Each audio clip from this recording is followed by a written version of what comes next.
We'll be talking about rectilinear motion, which is motion that is horizontal or vertical. And we're going to focus on really three types of equations, three kinds of equations. The first tends to get noted as S of t, but more importantly, they're what are called position functions. Where is an object at a certain time? The second kind of major function that's associated with this is noted as v of t, which is a velocity function. How fast, or what is the rate of change of a particular object? And notice when I say rate of change, immediately you should be thinking slope, right, since velocity is a rate of change. And finally, we have a of t, which is an acceleration function. And consider that acceleration is the rate of change of velocity, right?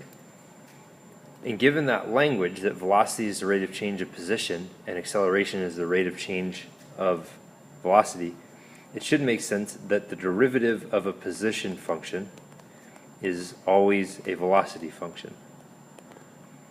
Since velocity is a rate of change, the rate of change of the position of something, it should make sense that that would be the slope. And since acceleration is the rate of change of velocity, the derivative of a velocity function always gives you an acceleration function.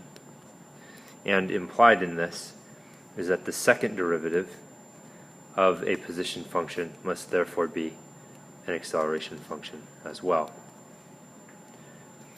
Right? So in one sense we have these three kinds of functions that are tied into motion, right? Position, where is an object? Velocity, what's the rate of change of the object over time? Acceleration, what is the rate at which the rate of change is changing over time? And these things can vary. And how they vary is important in terms of interpreting the meaning. Now, if we talk about velocity for a moment, velocity is a vector quantity, which means it has both magnitude and direction. And contrast this with speed. Speed has no direction to it. It's just a scalar. It just has to do with how fast is something going, irrespective of direction. And this is important because we could have velocities, or v of t at a certain time, could be 60 or negative 60. And these are different velocities, but they're actually the same speed. Right? If we're talking about horizontal motion, 60, since it's positive, is going to the right. Right, so positive horizontal means to the right. If we're talking about 60 as a velocity vertically, then positive is going up in terms of a velocity. And in the same way, a negative velocity means the object is traveling to the left horizontally and down vertically. Now, since speed has nothing to do, doesn't have direction, then speed is equal to the absolute value of whatever the velocity is. Right? So both are objects that are going to the right and to the left, 60 and negative 60 for their velocities, have the exact same speed. They happen to be going in different directions. Right? So that's an important kind of relationship. Now, acceleration is a little bit different. Right? Acceleration is talking about the rate at which something is changing, the rate at which the velocity is changing. A positive acceleration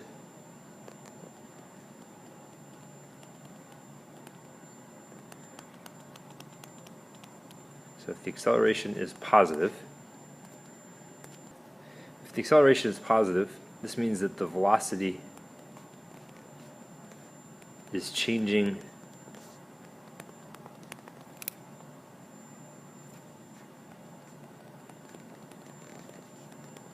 in that direction.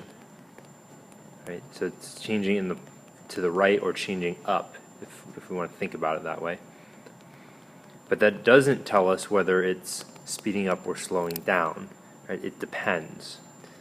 So let's use a picture to illustrate this idea.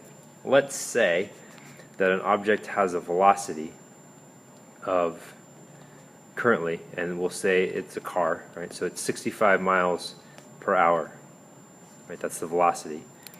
And that object has so this is v of t. I'm talking about horizontal motion here. And that same object has an acceleration, a of t, of, we'll say, 5 miles per hour squared in the same direction. So it's already going 65 miles per hour to the right, and it's accelerating in the same direction at 5 miles per hour. Well, this means that the car is speeding up, or the object is speeding up, because its velocity and its acceleration are in the same direction. It's going to the right, and it's speeding up in that direction as well. Right? The car's speed is increasing. But it's also possible, if you've driven, you know this, to be going 65 miles per hour, but to slow down because you see something coming ahead. Sometimes you slow down quickly, sometimes you slow down slowly. But if you're slowing down, that means your acceleration could be, as an example, -5 miles per hour squared. So notice that your velocity is going to the right, but your acceleration is to the left. You're accelerating in the negative direction. So since they're working against one another, this would mean that our object is slowing down.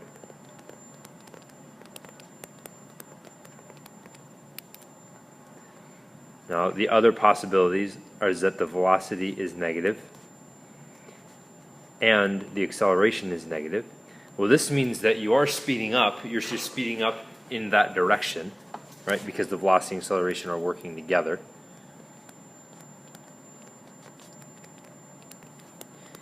And finally, you could be going, say, to the left, but accelerating to the right. And so again, velocity is going in one direction, but your acceleration is going in the opposite direction. So this would mean that you are slowing down. Right, to speed up, your velocity and your acceleration must go in the same direction. To slow down, they must be going in opposite directions. Right, now, if something is going to the right and it's slowing down, eventually it will stop, even if just instantaneously, before it changes direction. Right, it has to get to 0 before it gets to -1. Right, and so all of these ideas are going to become important as you think through this section. So the relationship between position and velocity and acceleration in terms of derivatives, and the relationship between the vector quantities of velocity and acceleration, and how that pertains to speeding up and slowing down.